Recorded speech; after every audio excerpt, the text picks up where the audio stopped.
നഴ്സുമാരുടെ സമരം 61-ാം ദിവസം അവസാനിക്കുകയുണ്ടായി. കണ്ണൂരിലെ 4ഓളം ആശുപത്രികൾ നഴ്സുമാരുടെ ശമ്പള വർധനവിന് വേണ്ടി ഒപ്പുവെച്ചിട്ടുണ്ടായിരുന്നു. അവസാനമായിട്ട് നമ്മുടെ കൊയിലി ഹോസ്പിറ്റലിൽ മാത്രമാണ് ചില അനിഷ്ട സംഭവങ്ങൾ ഉണ്ടായത്. കൊയിലി ഹോസ്പിറ്റലിലെ നഴ്സുമാർ നമ്മളോടൊപ്പം തത്സമയം ചേരുന്നുണ്ട്. അവിടെ നടന്ന സംഭവങ്ങൾ എന്ന് വെച്ചാൽ എടി ബോഡി എന്നുള്ള ഒരു വിളി പോലും ആ ഒരു മാനേജ്മെൻറ്റ് ഈ ഒരു നഴ്സുമാരെ വിളിച്ചിട്ടുണ്ടായിരുന്നു. അപ്പോൾ അതിനെക്കുറിച്ചൊക്കെ നമ്മുടെ ഈ ഒരു നഴ്സുമാർ കണ്ണൂർ മൗണ്ടിനോട് സംസാരിക്കുന്നുണ്ട്. നമുക്ക് അവരുടെ വാക്കുകളിലേക്ക്. ഇന്നലെ നിങ്ങളെ സമരത്തിൻ്റെ ആ ഒരു പ്രശ്നങ്ങളൊക്കെ ഉണ്ടായപ്പോൾ കൊയിലി ഹോസ്പിറ്റൽ വന്നിട്ടുണ്ടായിരുന്നു. അപ്പോൾ രാത്രി, അതായത് അർദ്ധരാത്രിയിൽ നിങ്ങൾ ഇന്നലെ അവിടെ രാപ്പകൽ സമരത്തിലിരുന്നു. അപ്പോൾ ഇന്നിപ്പോൾ സമരം വിജയിച്ചു. അപ്പോൾ എന്ത് തോന്നുന്നു? ഒരുപാട് സന്തോഷം തോന്നുന്നു.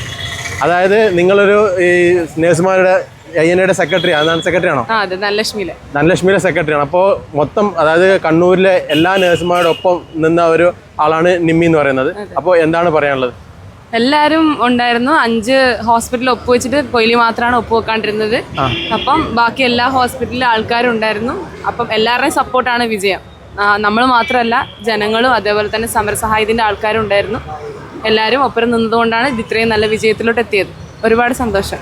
അതുപോലെ തന്നെ ഈ കൂടെ നിന്ന് ഒരുപാട് ആളുകളുണ്ടാവും, സമരത്തിന് വേണ്ടി മാധ്യമപ്രവർത്തകരുണ്ടാവും, അതുപോലെ തന്നെ സംഘടനകളുണ്ടാവും. അവരോടൊക്കെ എന്താണ് പറയാനുള്ളത്? എല്ലാവരോടും ഒരുപാട്. നമ്മളെ വീഡിയോസൊക്കെ ഇട്ടിട്ട് ആൾക്കാർ കണ്ടതുകൊണ്ടാണ് ജനങ്ങളിലേക്ക് ഇത് എത്തിയത്.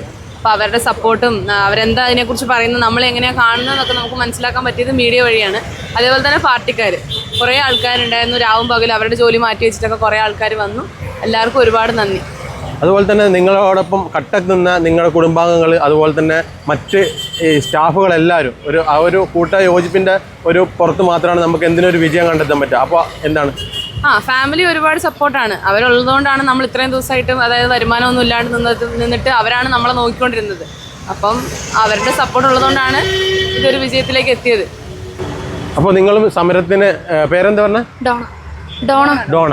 അപ്പോൾ കഴിഞ്ഞ ദിവസം നമ്മൾ ഹോസ്പിറ്റലിൽ തിരിച്ചു ചെന്നാൽ പ്രശ്നങ്ങളൊന്നും ഉണ്ടാവില്ലെന്ന് നമ്മൾ പറഞ്ഞിട്ടുണ്ടായിരുന്നു. അപ്പോൾ നമുക്ക് കാണാൻ പറ്റിയത് കൊയിലിയിൽ മാത്രമാണ് ഇന്നലെ എടി ബോഡി എന്നൊക്കെ ഒരു വിളി. അത് അങ്ങനെയൊന്നും നമ്മൾ പ്രതീക്ഷിക്കാത്തതാണ്. പ്രതീക്ഷിച്ചതേ ഉണ്ടായിരുന്നില്ല. ഒരിക്കലും ഞങ്ങളത് പ്രതീക്ഷിച്ചില്ല. വെച്ചാൽ മോശമായ തരത്തിലുള്ള സംസാരവും അങ്ങനെയുള്ള പ്രശ്നങ്ങളായിരുന്നു ഉണ്ടായത്. അവരോട് സംസാരിക്കാൻ ഒരു നല്ല രീതിക്ക് സംസാരിക്കാനായിരുന്നു ചെന്നത്. അന്നേരപ്പോഴാണ് അങ്ങനെ ഒരു സമീപനം ഉണ്ടായത്. ഒരിക്കലും അത് പ്രതീക്ഷിച്ചിട്ടുണ്ടായിരുന്നില്ല. അപ്പോൾ ഇപ്പോൾ ഇതെല്ലാം ഒന്ന് ശാന്തമായി നിങ്ങൾ വിചാരിച്ച കാര്യങ്ങളൊക്കെ ഒപ്പുവെച്ച് കിട്ടി ആ ഒരു വിജയത്തിലേക്ക് എത്തി. എന്താണ് ഇപ്പോൾ തോന്നുന്നത്? ഒരുപാട് സന്തോഷമുണ്ട്. വെച്ചാൽ 62ാമത്തെ ദിവസമായില്ല. ഇത്രയും ദിവസം ഇതുപോലെ ഇരുന്നിട്ട് 62ാം ദിവസമായപ്പോൾ നമുക്ക് എല്ലാവർക്കും ഒരുപോലെ തന്നെ നാളെ എല്ലാവർക്കും ഞങ്ങളുടെ കൂടെ ഇരുന്ന രണ്ടിലെ കൊയിലിക്കാർ അപ്പോൾ എല്ലാവർക്കും ഒരുമിച്ച് തന്നെ ഡ്യൂട്ടിക്ക് കയറാൻ പറ്റുന്ന നാളെ തൊട്ട്. അപ്പോൾ ഇനി ഹോസ്പിറ്റലിൽ പോയി കഴിഞ്ഞാൽ സമാധാനത്തിൽ ജോലി ചെയ്യാൻ പറ്റും എന്ന് എല്ലാവർക്കും ഒരു ഉറപ്പ് നിങ്ങൾക്ക് കൊടുക്കാൻ പറ്റുമല്ലേ? എല്ലാവർക്കും പറ്റും. പക്ഷേ പ്രതികാര നടപടി ഒന്നും എടുക്കരുതെന്നാണ് കളക്ടറേറ്റിൽ നിന്ന് ഓർഡറും. എല്ലാവരും പറഞ്ഞിട്ടുണ്ട് പ്രതികാര നടപടി ഉണ്ടാവില്ല എന്ന് പറഞ്ഞിട്ടുണ്ട്. ഒന്നും എടുക്കില്ല എന്നാണ് പറഞ്ഞേക്കുന്നത്. ആ ഒരു വിശ്വാസത്തിലാണ് ഞങ്ങൾ നാളെ ഡ്യൂട്ടിക്ക് കയറുന്നത്. അതുപോലെ തന്നെ നിങ്ങളുടെ സമരത്തിന് ഒപ്പം നിന്ന് എല്ലാവരും ഓർക്കുന്നുണ്ടോ ഈ ഒരു നിമിഷം?